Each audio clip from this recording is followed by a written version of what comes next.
नाज़रीन, अवामी न्यूज़ में ख़बरनि जो सिलसिलो जारी है। इन वक्त असीं तव्हांखे मुबारक रिंद में ख़बर ॾींदा हलूं त JUI थर पार्कर जे जनरल सेक्रेटरी अब्दुल अज़ीज़ नोड़ी प्रेस कॉन्फ्रेंस खे ख़िताब कंदे चयो त पाकिस्तान पीपल्स पार्टी हुकूमत थर जे बजट खे ॿिन्ही हथनि सां हड़प कयो आहे ऐं GDA समेत पीपल्स पार्टी जे कंहिं बि चूंडियल नुमाइंदे अवाम मुफ़ादनि ख़ातिर को बि क़दम न खयो आहे। हिन वक़्त थर में सभिनी रोडनि जी हालत इंतहाई ख़राब है। छाछरो खां मुबारक रिंद वेंदड़ रोड लह थींदड़ एहतजाजनि ते बि चूंडियल नुमाइंदा ध्यान नथा ॾियनि। चए त थर जे अवाम पीपल्स पार्टी में तंग अची चुकी है। JUI ईंदड़ इलेक्शन में थर जे हर UC तां पंहिंजा उम्मीदवार बीहारे मुक़ाबलो कंदी। JUI अॻवान गुलाम नबी रिंद आसिफ रिंद ॻाल्हियूं कंदे चयो त मुबारक रिंद जहिड़े मरकज़ी शहर जी अस्पताल अञा ताईं PHU आहे, जॾहिं त ज़िले चेयरमैन जी ॿाराड़ी वारे ॻोठ जे अस्पताल खे RHC जो दर्जो मिलियो आहे। हिननि चयो त पीपल्स पार्टी इलेक्शन खटण बाद अखियूं पूरे छॾियूं आहिनि ऐं पीपल्स पार्टी जा नुमाइंदा तरक़ियाती कमनि तोड़े नौकरियुनि में पंहिंजी नवाज़ी लॻाए वेठा आहिनि। जमीयत उलमा इस्लाम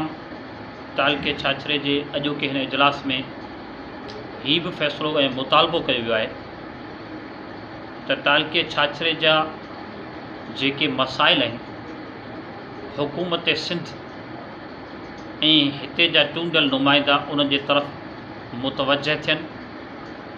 हिते रोड, पाणी, बिजली हर क़िस्म जी माण्हुनि खे तकलीफ़ आहे।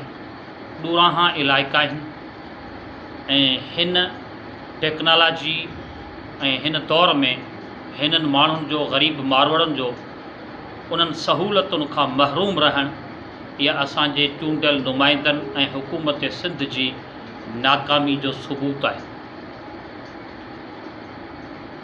जमीयत उलमा इस्लाम मुतालबो करे थी त हिननि माण्हुनि जे मसाइल खे हल कयो वञे।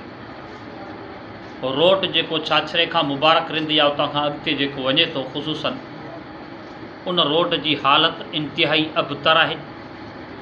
जेकॾहिं को हिते जो मरीज़ बीमार थी पवे, उनखे छाछरे पहुचाइणो पवे त पोइ इलाज खां पहिरीं पहिरीं उहो रोड जी तकलीफ़ जे करे मरी पियो।